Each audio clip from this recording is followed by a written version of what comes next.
Canada Immigration News Podcast 96. Imagine moving across the world for a job, only to arrive and realize the actual salary won't even cover your rent. Or like, the hours are completely unpredictable. Yeah, for years, that was a very real risk for a lot of people. Right. But in today's deep dive, we are looking at how Canadian systems are undergoing this massive shift.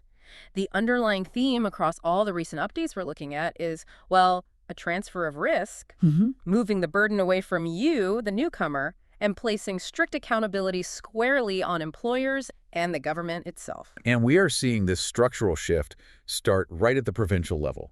Just look at what Alberta implemented as of February 25, 2026. Oh, right, the expression of interest update. Exactly. Their expression of interest system now requires mandatory hard-coded details about exact wages and working hours for any job offer. Okay, let's unpack this, because it essentially acts as a strict quality control checkpoint. Yeah, right? it really does.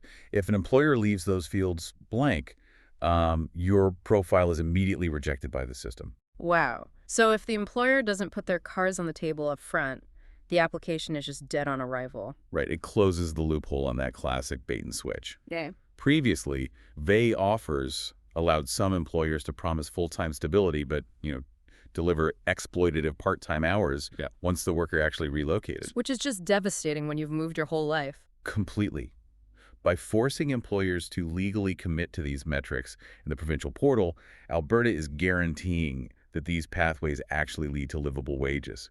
It actively shields you from unstable environments before you even pack your bags. That is huge. And this push for structural security isn't just happening in the provinces. The federal government is playing a similar long game with specific skills. Yes, the latest express entry draw. Right. Draw number 408, they just invited 3,000 trade workers. So we are talking electricians, plumbers, carpenters, and they had a competitive CRS score of 477.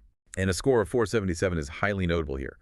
I mean, it shows the government is deliberately lowering the barrier to entry for physical trades compared to the hyper-competitive white-collar tech streams we usually see dominating these draws. But here's where it gets really interesting. Bringing in 3,000 plumbers and carpenters right now, it almost feels like a panic move to fix Canada's current, very public housing shortage. It does look like that on the surface. Right. So if the housing market cools off in a few years, aren't these newcomers going to be left completely stranded without work? Like, are we just desperately plugging immediate holes? Well, it looks reactionary, sure, but infrastructure is a multi-decade cycle.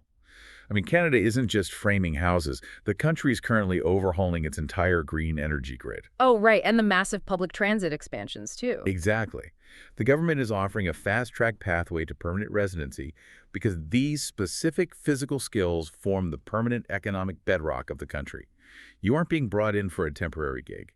You're being invited to build a long-term career. Which makes a lot of sense. And the national labor market data actually backs up that shift from, temporary panic to long-term stability. Yeah, the late 2025 data is really telling. It is. Job vacancies across Canada stabilized at 495,100. And despite that cooling off, average wages actually rose by 3.4%. Which is a big deal. It's like an airplane finally settling into a smooth cruising altitude after a highly turbulent takeoff. Or a company transitioning from startup chaos, where everyone is doing 5 different jobs, to a mature corporate phase where roles are secure. That's a great analogy.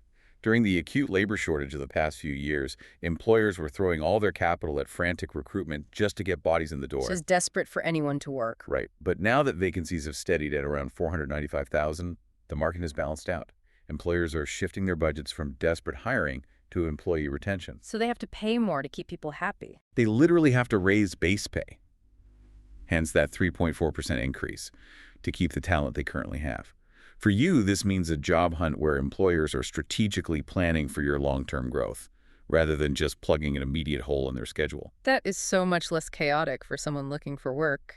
But holding employers accountable is fantastic. It seems the government is finally forcing its own administrative services to become more accountable too. Oh, the passport processing update. This is a big one. Yeah, Canada just launched a strict 30-day processing guarantee for passports.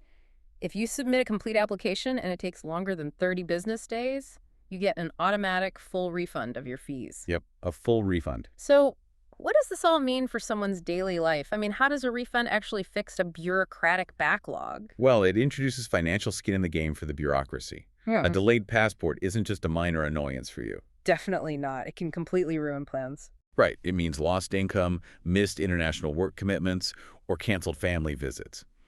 By attaching a mandatory monetary penalty to their own delays, the government is guaranteeing they will prioritize efficiency. Because it hurts their own bottom line now. Exactly. They are choosing to literally pay for their own administrative mistakes. So you don't have to carry that financial risk. That provides massive peace of mind.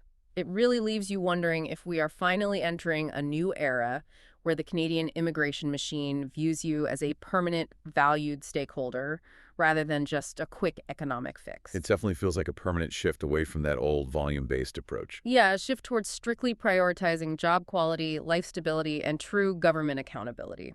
Definitely something to ponder as you map out your own future here. Subscribe us for more updates from Canada Immigration News. Thank you for listening to Canada Immigration News Podcast.